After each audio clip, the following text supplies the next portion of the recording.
So thank you for attending our fourth and final live stream of the summer.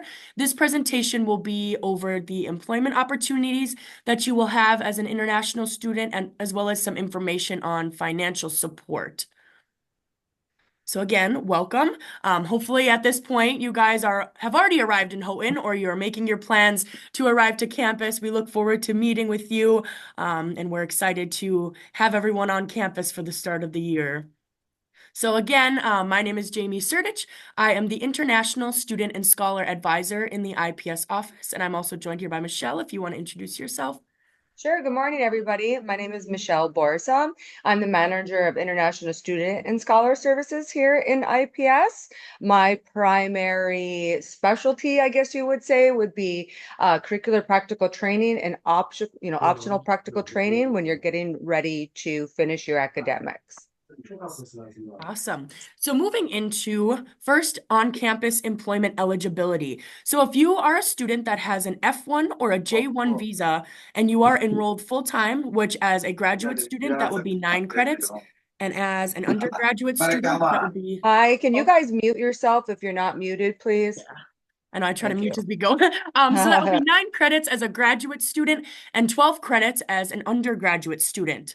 As an international student, you can work up to 20 hours per week during the academic year. So even if you have two on-campus jobs, you cannot go past that 20-hour mark. So you can do 10 hours at one job, 10 hours at another, but even 0.01 of an hour, you cannot be over that 20. We will get a report that says who is over their 20 hours, and we will send you a warning just to let you know that, you were over for that week. But otherwise, after that, we will need to report that. So be sure you are very, very careful when it comes to how many hours you are working per week. During specified breaks, such as Thanksgiving, winter break, spring break, and summer break, you can work full-time up to 40 hours during these breaks. So again, you'll want to be sure that you do not go over those 40 hours.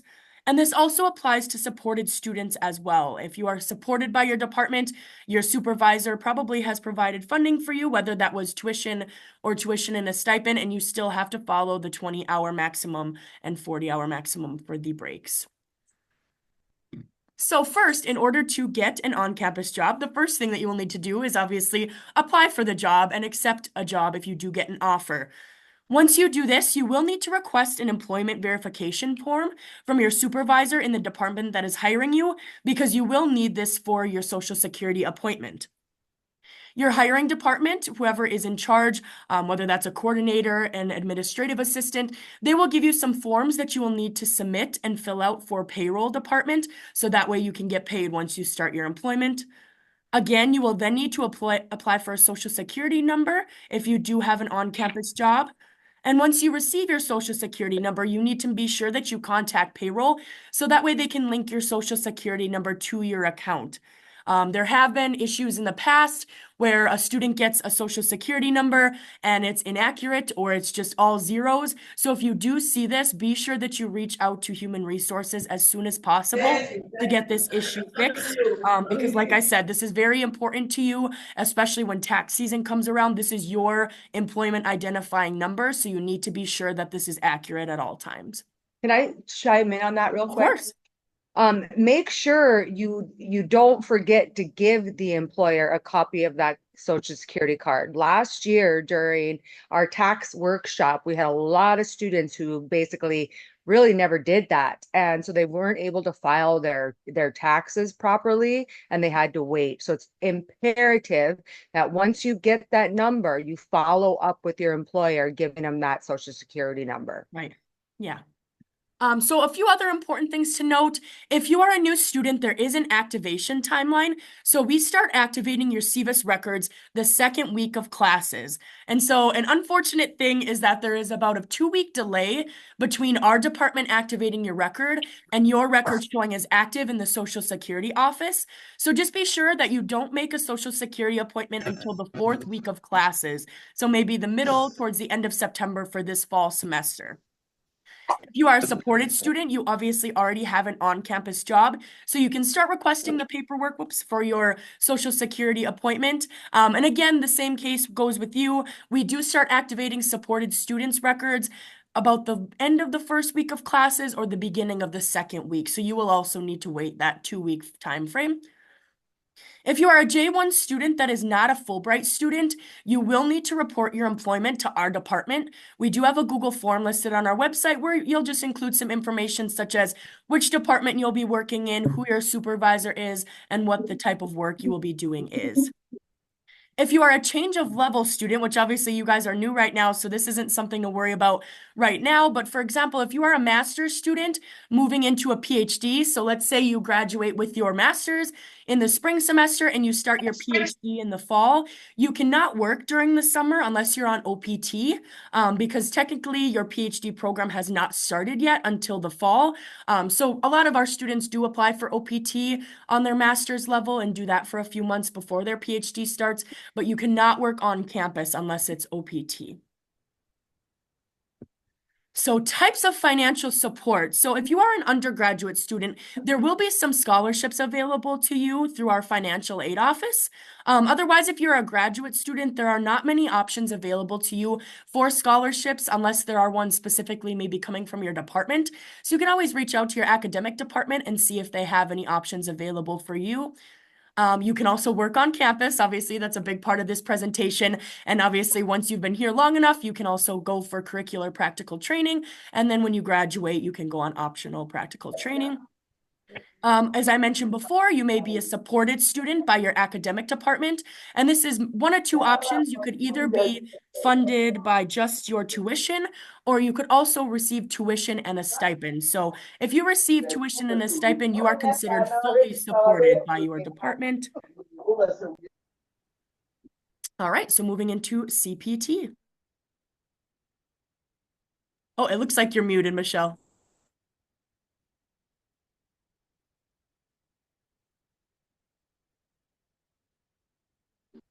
Sorry about that. All right, so curricular practical training. You'll be eligible for CPT after you have been enrolled at Michigan Tech for 2 full academic semesters. CPT is credit bearing and authorized before your academic end date. So this process starts in career services. It is a collaboration of 3 different departments, so it does take time. Also, due to COVID-19, MTU, you know what, hold on, that's got to go. That's not accurate. So I apologize for that being in there. So the COVID rules no longer apply. Employment must be directly related to your field of study. You can work part-time on CPT or full-time. Any part-time CPT you do is 20 hours or less, and it does not count against the OPT 365-day rule that we'll get into in a little bit. Again, like I said, its authorization must fall within the career services calendar dates, as they are the ones who first do the initial curricular practical training process. And then once you are authorized, it will come over to me to issue you your new I-20 after I check your governmental record to make sure that you are eligible and in good standing. With CPT, you must be registered full-time in co-op credits. This is the only way that Michigan Tech kind of can get around the curricular practical training governmental rules, due to the fact that normally CPT is an integral part of your degree program. However, at Michigan Tech, there really are no degrees that require CPT as part of your academics. So for Michigan Tech, we have to make it credit bearing, which you must enroll into what's called a co-op course, which is again done through career services. You have to pass that co-op course, or you will not be eligible for another CPT in the future. It's not difficult, it's not hard. You just have to go through their weekly modules and basically answer what they need you to answer. To be eligible moving forward with optional practical training, you must keep your CPT under 364 days. We recommend way under that, just because the government can consider too much CPT as basically, they just frown on it, to be quite frank. So we always say, we really don't want you doing more than 2 CPTs, and keeping it under the 364 days. As I was saying a minute ago, you can do part-time CPT as well.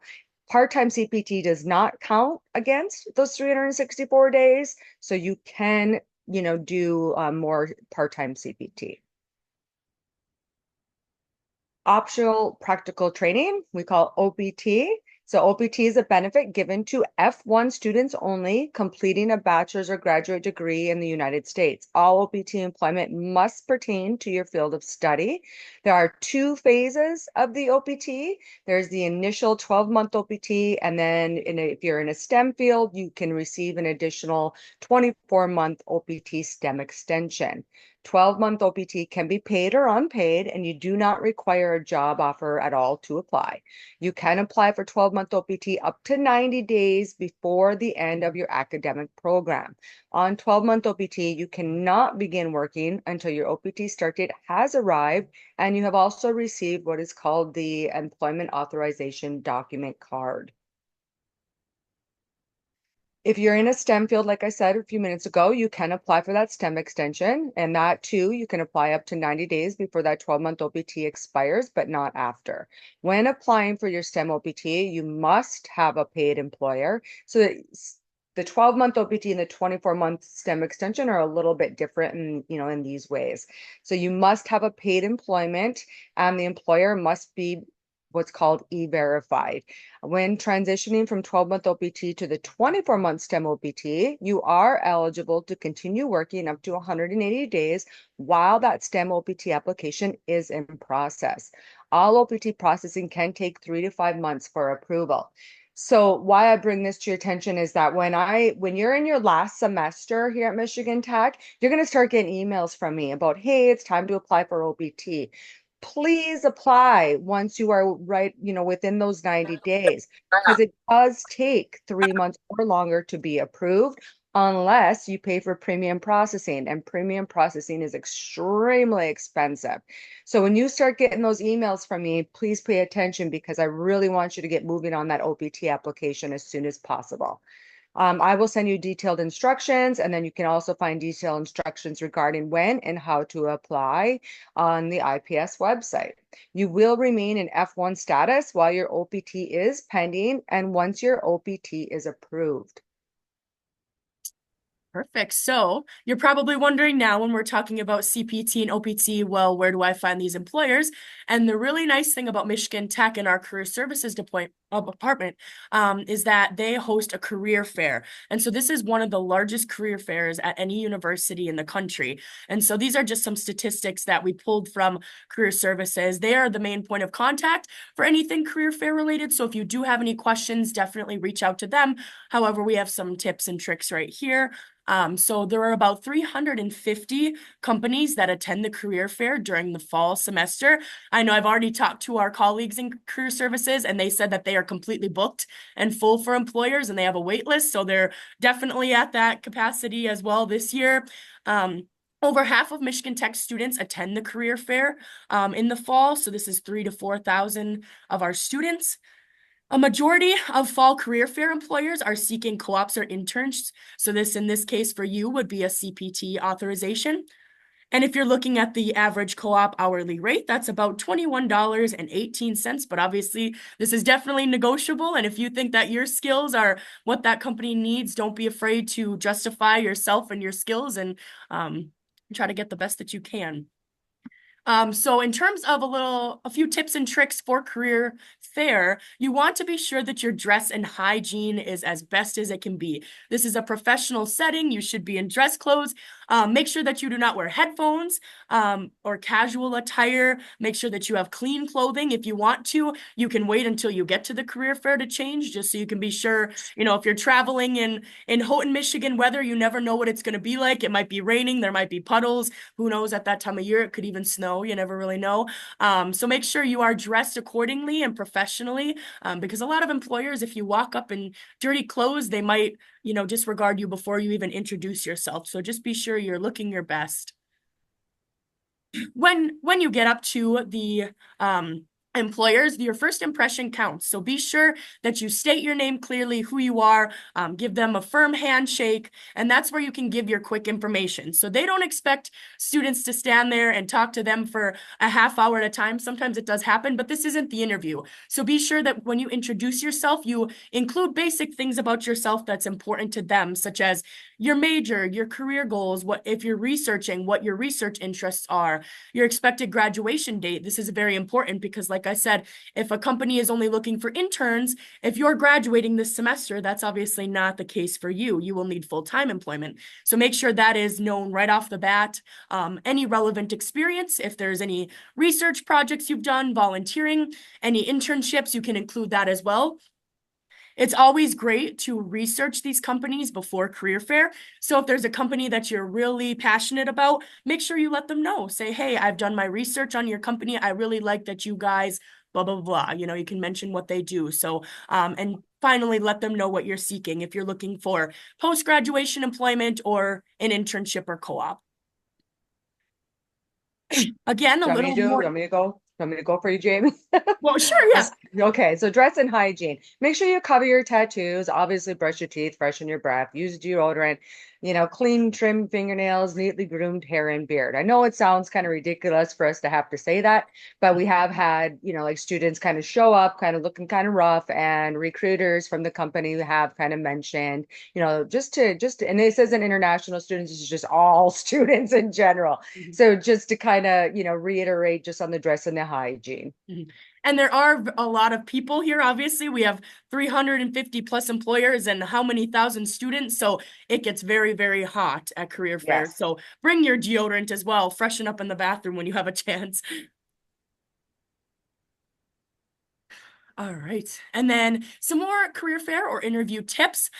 This is recruiting season for these employers. They have many, many interviews after career fair. This could be a weeks of process, so it will take some time.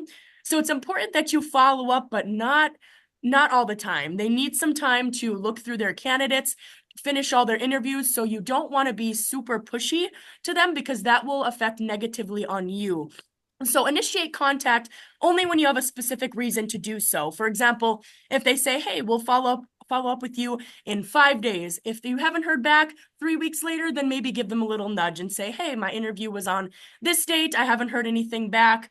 Is there any progress with this process? And always having an action plan. If there is another phone call or a follow-up meeting that will need to occur once you have your last meeting or interview, you want to be sure that you arrange this at that meeting. So that way you have expectations, you know when to prepare for your next interview. Of course, always show appreciation for the other person and respect their time. Like I said at career fair, they're meeting a lot of people throughout the day, so you don't want to stand there and talk to them for an hour. That's not your interview. That's almost like an example of speed dating where you want to get in and out in 5 minutes and make your impression. And always be polite and considerate and respectful of what the other person tells you, especially when it comes to their time and their company. And making a game plan. So Michigan Tech Career Services has an app that is called Handshake. And this has a lot of information not only on-campus employment opportunities, but they also have a Career Fair Plus app where you can go ahead of time from the career fair starting and take a look at all of the employers and their information and where they'll be located in the gymnasium. So this is very important because, like I said, there's a ton of people. If you go in there looking for one company, you're going to have a hard time finding them. So make sure you prepare ahead of time, print your resumes and your cover letters out and bring copies with you. There will not be printing there, so you want to be sure that you're prepared and just do your research into the companies and where they'll be. So that way it's a quick process for you once you arrive at the gym. So that is everything that we had in terms of employment and financial opportunities. So I will open up the Q&A now. It looks like, oh, my camera froze. I know there's already been some in the chat, but feel free to ask some more if you have them. ಬೆಳಗ್ಗೆ meeting start ಮಾಡ್ಬಿಟ್ಟಿದ್ರು. ಅಲ್ಲಲ್ಲ ಇಲ್ಲಿ ಇದು ನಾನಿದು ಗೊತ್ತಿರ್ಲಿಲ್ಲ ಈ employment ಅದೆಲ್ಲ ಹೇಳ್ತಿದ್ರು. Sorry, I'm having a hard time hearing you. I don't know if you can hear Michelle. No. Okay. If you could maybe put a message in the chat. If I've got So what do you mean you have a work permit?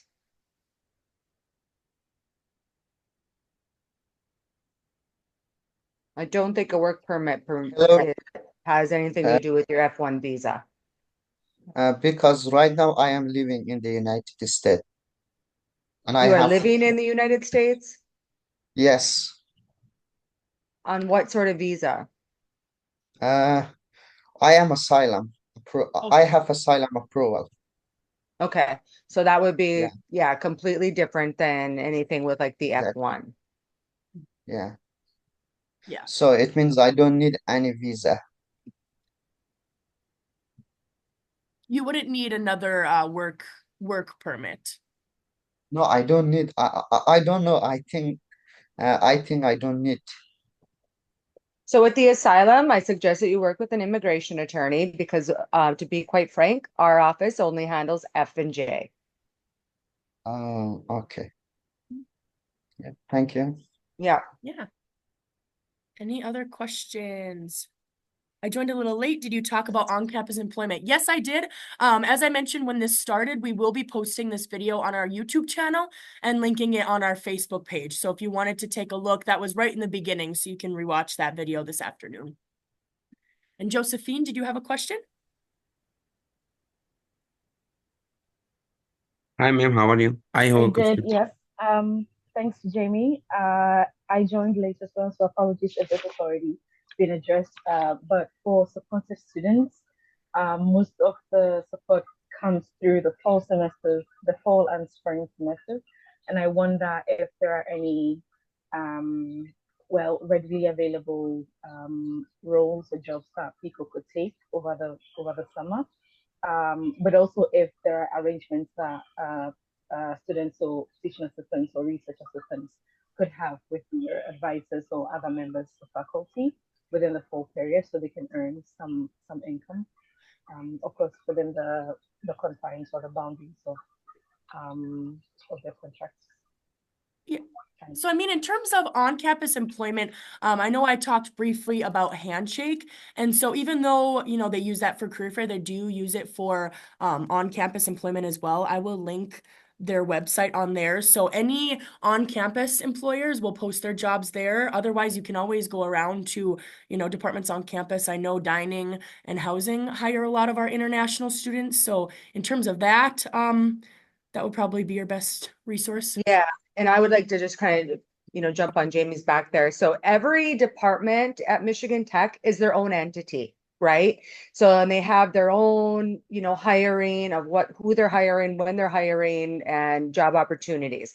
So that's why it's really good to create that account on Handshake because you're going to see that is where every department on Michigan Tech posts those employment opportunities. Right. And I also linked in the chat a link from the Dean of Students website, and they have some emergency resources on there as well. In case, you know, there's something that you need, you can always visit them and you can discuss with them as well. We do also have a person in the Dean of Students office that is like a graduate support manager. And so her name is Tiffany, and I'll put her contact as well because she's a great resource when it comes to, you know, assisting with anything you may need. So we got a few questions in the chat. So Hasham, my question is the 20 hours are for on campus or can we work off campus? You are not allowed to work off campus unless you are authorized for curricular practical training and you are not eligible for CPT until you have been enrolled at Michigan Tech for 2 full semesters. So the only place that you guys can work for these 2 semesters is on campus. And during the school year, you can only work up to 20 hours per week. If you go over the 20 hours, Jamie's going to email you nasty and say, hey, you can't do that. And if you continue to do it, we have to report it to the government because it's illegal. So when you guys apply for Michigan Tech, to be quite honest, what they do is you show proof of funding that you have the money to be here. And so often what will happen is students will come and they don't have the money to be here. And unfortunately, that's can be a problem, but you can only work up to 20 hours while school is in session. Now, during breaks, for instance, the winter holiday break, you know, during those times, you can work more than 20 hours. And then during like summer, you can work, you know, up to like the 40 hours. But until you've been here for 2 full semesters, you cannot work off campus at all. Noted, ma'am. Let's see, there's another. I'm on an F1 visa. Do I need to be on campus to apply for a job? So you can actually go to that Handshake website and apply now before you get here. That's totally fine. As long as you have an approved visa, because I know Yeah. that's a thing is people do a lot of things before they have an approved visa and then it gets denied and they can't, you know, do anything. So,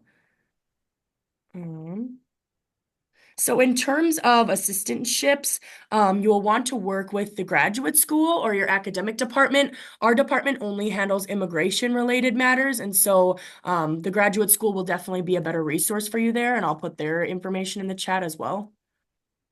So another question, let's see, you were deferred to the spring 2025 as a PhD in computer engineering and self-supported. Is there a way I can get the assistantship position before I get to the university? So you're gonna have to talk to that department and see, that is done department to department on funding that they have for, you know, students. So can you Whom get a do I social contact about sorry. my situation that I have a work authorization? So again, that would be, again, honestly, we don't know because we don't deal with asylums in our office. You might possibly talk to our director in IPS to see if he would have better information for you. His name is Christian. You can kind of email him and see if he'd be able to assist you or answer that question. But again, that would be, you know, I guess it would kind of depend on the department who's hiring you and the documentations you have. They would work with human resources here at Michigan Tech. And then we have another one. Can you get social security number before employment? So you will No. not be eligible without employment unless you have some type of scholarship or funding from the United States. But other than that, you will need employment before you are eligible. And we also, too, while we're talking about employment, I have also done a YouTube video on our channel of Social Security information. So that's just fully everything you need to know about applying and how to be eligible. So I will get that pulled up as well and link that. If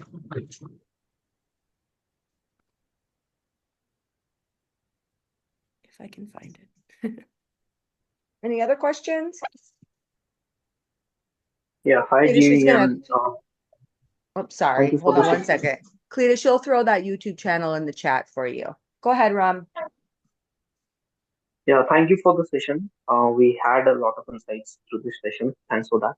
I had a couple of questions. So first of all, to get in strategy or to dig into the companies in the career field, and there would be 350 plus companies, right? So do we get a list of those companies before arriving? Something before? I do believe Career Services sends out information on the companies before the actual event or when you're entering. But we don't handle that. That is Career Services. So once you do arrive and you're more interested in career fair, there'll be a whole bunch of information going out about career fair because they do career fair twice a year. So they'll do it in the fall and then they'll do it again in the spring. So it is still really good for you all to attend the fall career fair to get a feel of it, because then in the spring, when they are looking for the summer internships, you're definitely going to want to hit them up, you know, in the spring, because you'll be eligible to work in the summer for what they're looking for, you know, the curricular practical training. So just kind of, you know, again, when Career Services starts sending out all the career fair information, just pay close attention to their emails and they'll give you more information on like the companies, the times, and the different information like that. So do we need to apply for that career fair? Is there any wait list for Do us you apply for a position with them? for attending? The For Career attending. Services will walk you through all that. Again, that is not our department. I really don't know exactly how they do that. I do know in the past, what I've seen is that when you guys do meet with, you know, one of the recruiters at career fair, you, like Jamie said earlier, you're going to give them a copy of your resume. with all your information. And then often what they'll do is they will contact you and set, an on-campus interview during that career fair week, or even after. They can do virtual. Oh, okay, thanks. And ma'am, actually, this last I'm week having I a think real there hard was time hearing you. Can you hear him, Jamie? A little bit. Walaikum salam. Chachi Basit. You guys, please mute yourself if you're not talking, because we're getting lots of background noise. Okay. Any other questions? I think last week a session was hosted on immigration, but I couldn't find the link to that in the Facebook page Okay, so I which you guys did are having. actually, yeah, it's been hectic in our office with everyone checking in, so it is on our YouTube channel. So I did put the link to our YouTube Oh, channel in the, yeah, so it should be linked on there for you. And I'll post it as oh, well on the Facebook if I have a chance today, as well as this video. no, you too would do. Thank you very much for that. Yeah, of course. So we got another question. What would be the ideal time to apply for OPT for a graduate student attending 1.5-year course? So you are not eligible to apply until you are 90 days within your academic end date. So you can find all of the detailed step-by-step OPT information on the IPS website. All right, I can attempt to get our Facebook linked, but I do not have it open on my computer, so I'm not sure how easy. I'll just type our name on here, and then you'll have that, and you can look it up. Yeah, David, that's fine. No issues. Okay. It's nice when I can just do You the too. links, but Actually, before that, the sessions were there in the Facebook. So for the last week also, I searched in Facebook, but I couldn't get it. okay. And then we Yeah, do but also you too have, would do now. No issue. all right, we do also have an Instagram as well, so I've linked that. That is more like fun activity type things to do in the area. So definitely our Facebook and our YouTube is more of our, important information that you'll need to know.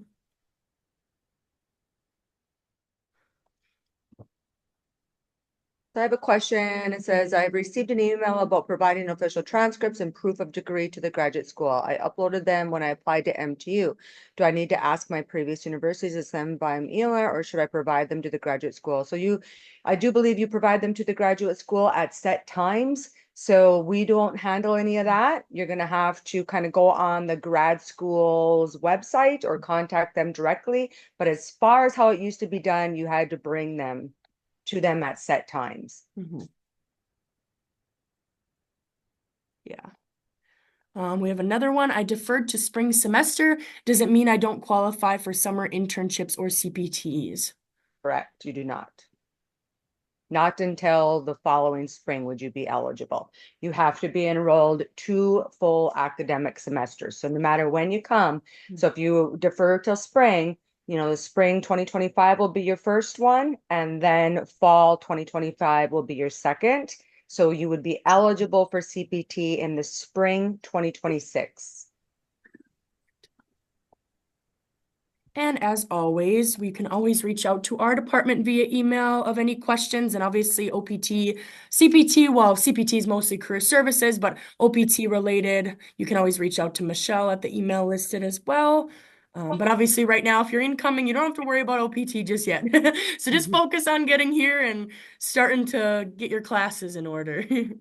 If you happen to go to campus and you have like OPT and CPT questions and you're looking for me, I do not work in the IPS office any longer. I work fully remote. So that email is going to be your quickest response to get a hold of me. And I'm on there all the time. Literally, I hate to say it, I need to get a life because I'm on there on the weekends and after hours. And so you get a response sometimes when you least expect it. So just please know if you need to ask those questions, you can email me at that email.